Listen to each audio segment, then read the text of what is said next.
What is going on today, YouTube? Sorry it's been a little while since I've uploaded my last video. I know I said that I was going to try to be a little bit more regular, but I recently got a job, so I've been going through all that process. I won't say what company it is for security and privacy reasons, but I can tell you what the industry is: IT, so that's cool. The next thing is, today I wanted to go ahead and make a video about cold calling. I've got a few requests for it, so that's why I wanted to do that. But before we get into that, I wanted to give a quick mention. I have a bunch of links in the description, and also I'll place them in the comments below for different things, different sites that you can either save money or make money. I know recently a lot of stockbroker sites have removed a lot of their fees. So Robinhood once was a little bit more of a powerhouse here, but because of that, they're not so much anymore. But I still have that link in the description for them. I actually prefer Webull personally. I have a link for them in the description. We both get free stocks no matter which one you choose if you want to try your hand. Webull, in my opinion, has, I've used E-Trade, Webull, Robinhood, Fidelity, and out of all of them, I just feel Webull has the best user interface, setup, and layout, and I just like the features they have a little bit more, in my opinion. So there's a lot of other reasons why, but that's probably the biggest thing. So go check them out. I have a few other money saving links. Like if you open up a new Chase account, I think they give you like $350 for opening up so much. So go check those links out. It's free to check them out. Next order of business is, today's video is going to be about cold calling. Like I said, the first thing I want to start off with is, if someone asked you what the hardest part of sales was, what would you say? Comment down below. The differences between a cold lead and a warm lead will help kind of clarify what the hardest part of sales actually is. So a cold lead is something that you basically have little to no information on. You're going in essentially blind. A lot of times you don't even have a name to go off of.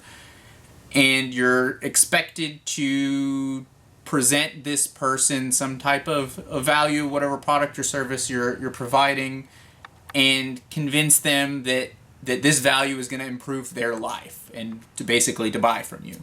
A warm lead has to do with typically some type of ad funnel, and it's pre-qualifying this potential prospect for basically selling whatever you're advertising. So usually it's maybe something that they responded to, maybe they had some type of callback or clicked on some type of link and it saved some information. And then with that warm lead, you're actually going off or even in some cases a hot lead, which is basically they want to buy and they just need a little bit more information. So the differences there are, it's a marketing difference. It's the biggest difference is between regular sales, direct sales versus marketing. And in marketing, you have these ad funnels that generate these warm leads, and then you get some type of salesman or salesperson to take these warm leads and essentially close them. Facilitate the rest of the information that they're missing. They're already interested in buying. You've been able to confirm this by some means. And, you have a name, usually, a number, sometimes email, possibly address, when they clicked on it, maybe some other interests, depending on what it was, if it's like some kind of, survey or something like that maybe they responded to. So now that we've got that cleared up, there's been a lot of debate. I've seen a lot of comments from both sides of the fence, and what it's mostly been generated from is a recent video, or interview, I should say, that the real Wolf of Wall Street, Jordan Belfort, did with another big marketing entrepreneur, Grant Cardone. And that's basically, in the interview, what it got down to was Grant is a great marketer. Clearly he knows what he's doing. He's really good at marketing and advertising his brand and his company. But for sales, if your job is in some type of sales, like direct sales, door-to-door sales, cold calling sales, anything like that, and you usually don't have very much to go off of. And his program, Grant's program, is geared towards pretty much only warm leads. And if you don't have some type of warm lead to go off of, then a lot of what he teaches doesn't really work that much. And that's not to say that everything he teaches is wrong or none of it works at all. But if you're in a door-to-door position, then your goal is oftentimes, almost always, going off of cold leads, or a cold calling if you're using physical calls. You might be in a call center. I don't know if you're doing call center or, physically door-to-door. But either way, a lot of the times you have very little information to go off of. And if you want to improve that skill, then there's a particular set of ideas and strategies that you need to apply to be able to do that. It's no gimmick or tricking or anything like that. And that was part of the debate between Grant Cardone and Jordan Belfort, and another YouTuber, Meet Kevin, did another great video about that, so go check those out. So which is better?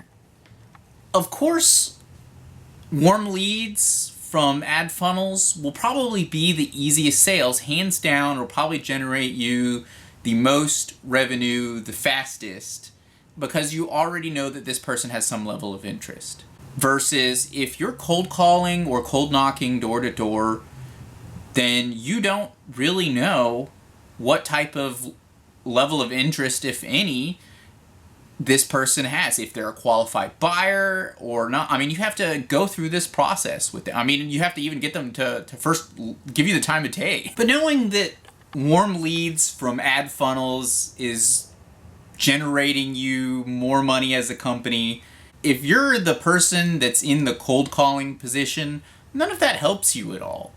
So at the end of the day, that all aside, it's all well and great, but you're here because you want to improve on your sales numbers from your cold calling position. So asking the question which one is better doesn't really apply to you. You're here to improve your skills. So before we get into it, make sure to hit that thumbs up button. It really helps me out. It helps the YouTube algorithm. And if you want to see more videos like this, then it really helps the channel out. Also, go check out some of my other sales training and door-to-door sales training tips videos. They'll be in the same playlist as this one, so go check those out. So number one is you need to instantly build legitimacy, authority, while at the same time pre-qualifying your prospect. So an example of this would be something like, my name is Richard Davis with Sales Training and Self-Improvement. I'm the personal relations manager with my company. Are you the person in charge of the household? What that last part was doing, okay, so this is a couple things. You're giving them your name, your company's name, which also provides a little bit of credibility. If you're in person or door-to-door or something, you often have like some type of badge or something on you, make sure you show that. If you're over the phone, you don't have that option, obviously. So you're building a little bit of legitimacy there, and then you immediately, before you get into it at all anymore, you're asking them if they're the decision maker, and if they say yes, then obviously you can proceed to the next step. If they say, oh no, if you're door to door, oh, I'm just house sitting or something, depending on what your company, what products or services you're offering, they're probably not going to be someone you want to continue wasting your time talking to. Just leave a little bit of information and move on. If they say yes, then you might say something like, oh, have you heard of my company? And no matter if they say yes or no here, you can basically say something like, well, my division has the highest client satisfaction rating, and I was personally assigned to assist you directly with your needs. I can't help everybody, and I can't promise I can help you, but I will promise absolutely that I'll do everything in my power to try. Basically, you just kind of want to get into it from there, and you just say something like, so let me just get straight to the point. Who do you currently use for your television and internet services? And that brings us to step number 2, which is you want to qualify the buyer. So you did a little pre-qualification in the beginning to make sure you're talking to the right person, and now you're going to get into it a little bit deeper, so you're going to be able to know whether this is someone who is going to be interested in what you're providing and even if you can help them out at all. So going back to the last question, when you ask them who they're currently getting their services or whatever it might be through, and then they tell you whatever that might be, you could say something like, and let's say for a minute that you personally owned that company. What would be 2 or 3 things that you would improve on based on your experience? And they might say something like internet speed or price or something to that effect. And you just want to get them to elaborate on that a little bit more using discovery questions. So you'd say something like, well, how do you currently use your internet?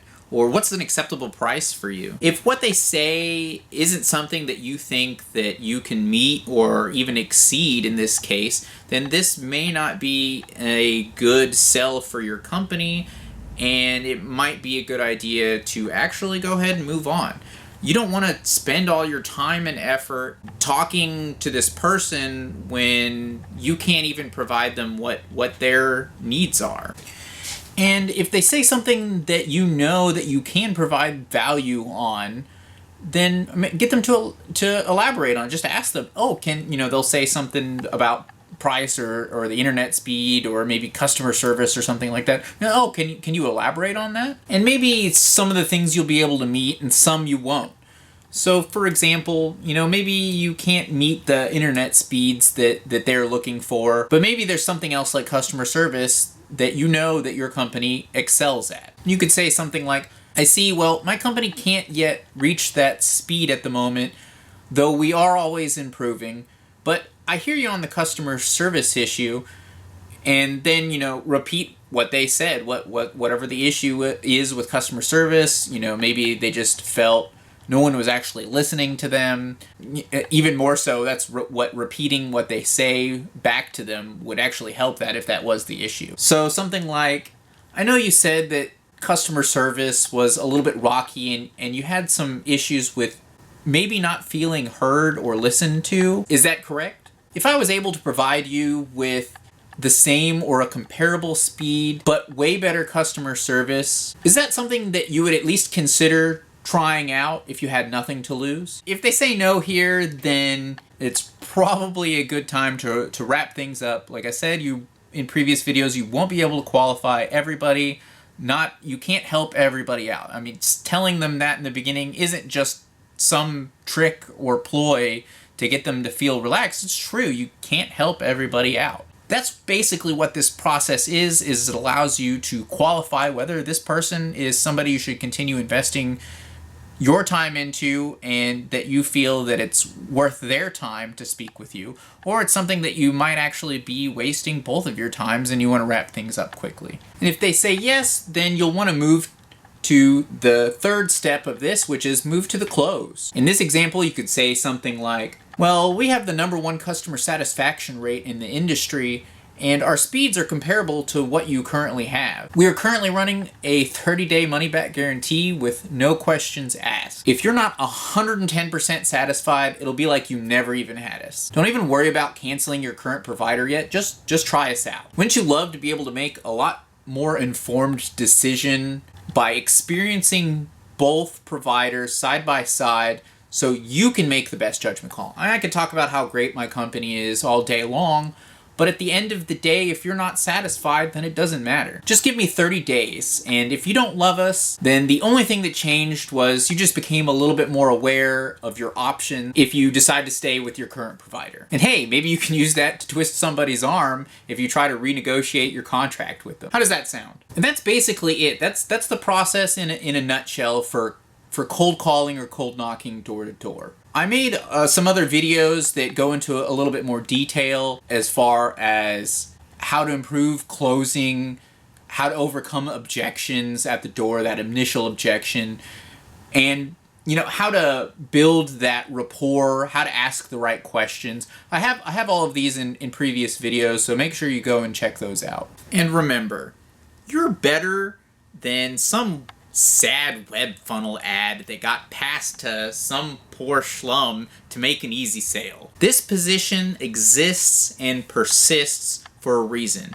Otherwise, why would companies invest the time and money to continue hiring people for this position? Not to mention, if you want to be the best at sales, or you want to have your own company, you have some dream to start your own company someday, then this is arguably one of the best, if not the best places to start. Be proud of your position and what you're doing. As always, make sure to smash that like button. It really helps me out. Smash the subscribe button. Make sure to follow me on Twitter and Instagram. The links to those will be down in the description in the comment section down below. Check out some of those other videos. Share this video with anybody else who you think it might help out. And until next time.